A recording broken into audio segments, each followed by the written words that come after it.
भारत आज एक दिन में 1.25 करोड़ टीके लगाकर रिकॉर्ड बना रहा है। जितने टीके भारत आज एक दिन में लगा रहा है, वो कई देशों की पूरी आबादी से भी ज्यादा है। भारत के टीकाकरण अभियान की सफलता प्रत्येक भारतवासी के परिश्रम और पराक्रम की पराकाष्ठा का परिणाम है।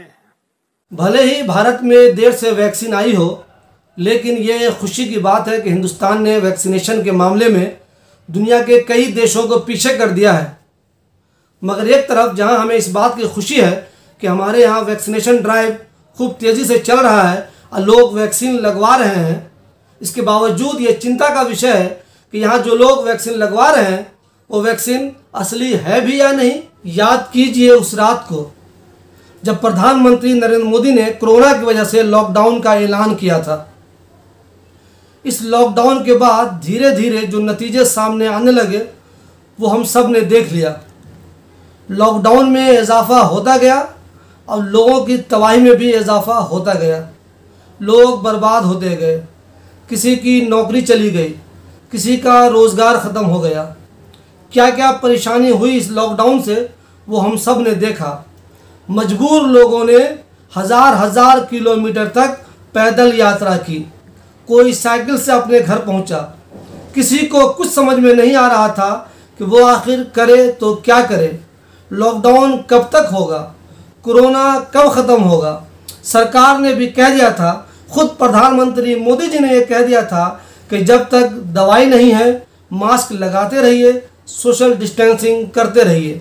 लॉकडाउन की वजह से 1000-2000 लोग बेरोज़गार नहीं हुए, लाखों लोग बेरोज़गार हो गए। किसी का कारोबार चला गया तो लाखों लोगों की नौकरी चली गई। पहली लहर में तो सिर्फ लोगों का रोज़गार गया, नौकरी गई। लोग जो नौकरी करते थे वो भीख मांगने को मजबूर हो गए। लेकिन जब दूसरी लहर आई तो हर तरफ मातम छा गया। रोज़ाना मौत की खबरें आने लगी, अस्पतालों में लाइन लगने लगी। जिसे देखो वो परेशान है। कोई सिलेंडर लेकर भाग रहा है, कोई ऑक्सीजन लेने के लिए 24-24 घंटे रात में लाइन लगा हुआ है। हर तरफ फेसबुक पर, ट्विटर पर, व्हाट्सएप पर जिसे देखो ऑक्सीजन के लिए मदद मांग रहा है। जिसे देखो अच्छे अच्छे रसूख वाले लोग एक दूसरे से कह रहे हैं, प्लीज़ मेरे मरीज़ का किसी अस्पताल में दाखिला करवा दो, या प्लीज़ मेरे लिए ऑक्सीजन इंतज़ाम करा दो। तबाही आती गई, लोग मरते गए। दूसरी लहर में शायद ही कोई ऐसा बंदा हो जो ये कहे कि मेरे ख़ानदान में, मेरे घर में या मेरे जानने वालों में किसी की मौत नहीं हुई है। दूसरी लहर एक तबाही लेकर आई, ऐसी तबाही जब नदियों में लाशें दिखने लगी। लोगों ने लाश को जलाने और दफनाने के बजाय इधर उधर फेंकना शुरू कर दिया। फिर एक राहत की खबर तब आई जब वैक्सीन आ गई। वैक्सीन आने से लोगों को एक उम्मीद बंधी कि चलो अब इस बीमारी का इलाज संभव है। लेकिन कुछ ही दिनों बाद लोग इस बात को लेकर मायूस हो गए जब वैक्सीन के बारे में भी तरह तरह की खबरें आने लगी। कभी ये खबरें आई कि जिसने वैक्सीन लगाई है उसके बदन में प्लेट चिपक रही है, सिक्का चिपक रहा है, बोतल चिपक रही है। उसके बाद ये खबर आई कि जो लोग वैक्सीन लगवा रहे हैं वो 2 साल में मर जाएंगे। फिर यह निगेटिव खबर आई कि जिन जिन लोगों ने वैक्सीन लगवाई है उनको अगर अगला कोई वेरिएंट आता है तो वो उसके ज़्यादा शिकार हो जाएंगे। यानी कि वैक्सीन तो आ गई लेकिन लोगों की मुसीबतें कम नहीं हुई। कोरोना की पहली लहर में हर कोई अपनी नौकरी बचा रहा था, रोज़गार बचा रहा था। लेकिन जब दूसरी लहर आई तो हर किसी को इस बात की फिक्र थी कि शायद ये साल उसका आखिरी साल है, अब उसकी ज़िंदगी नहीं बचेगी। हालात ऐसे बन गए थे कि हर किसी को ये डर सताने लगा था कि ऐसा तो नहीं कि इस लहर में वो चला जाएगा, उसकी जान चली जाएगी। फिर जब वैक्सीन आई तो एक उम्मीद बंधी। लेकिन एक मुसीबत तब शुरू हो गई जब वैक्सीन के बारे में भी ये खबर आने लगी कि आप जो वैक्सीन ले रहे हैं वो डुप्लीकेट हो सकती है। जी हाँ, दुनिया में ऐसे बेशर्मों की कमी नहीं है जो आपदा में भी अफसर ढूंढते हैं। ऐसे ही बेशर्म लोगों ने वैक्सीन भी डुप्लीकेट निकाल दी। एक तो पहले वैक्सीन कारगर है या नहीं उस पर शक था, और जब सरकार ने इस शक को दूर करने की कोशिश की तो फिर उसके बाद एक नई मुसीबत ये शुरू हो गई कि आप जो वैक्सीन ले रहे हैं वो असली है भी या नहीं।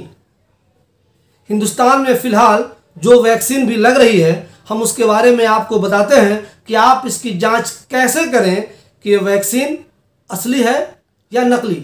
सरकार ने कुछ तरीके बताए हैं जिसकी बुनियाद पर आप ये जांच सकते हैं कि ये वैक्सीन डुप्लीकेट तो नहीं है, असली है भी या नहीं। कोविड के टीके जो लग रहे हैं वो असली हैं या नकली हैं, इसके लिए सरकार ने कुछ पैरामीटर जारी किए हैं। इन पैरामीटर की लिस्ट सभी राज्यों को भेज दी गई है। इसे भारत में लग रही 3 वैक्सीन कोविशील्ड, कोवैक्सीन और स्पुतनिक वी को बनाने वाली कंपनियों से मिली जानकारी के आधार पर तैयार किया गया है।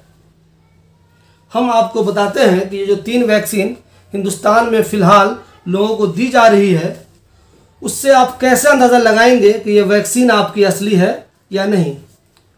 पहले कोविशील्ड की पहचान कैसे करें।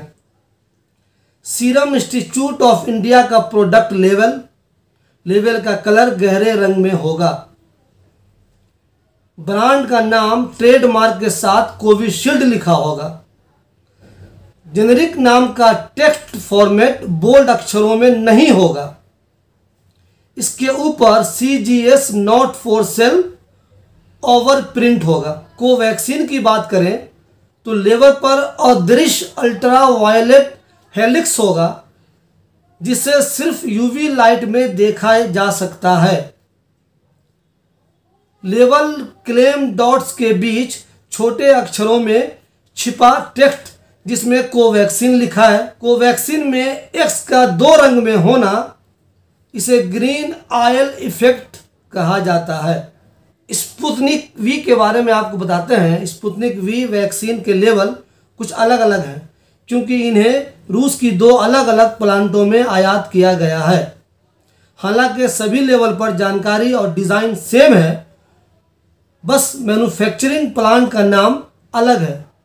अभी तक इंपोर्ट की गई वैक्सीन में 5 शीशियों के पैक वाले गत्ते पर ही इंग्लिश में लेबल लिखा है, बाकी सभी जगहों पर रूसी भाषा में लिखा हुआ है।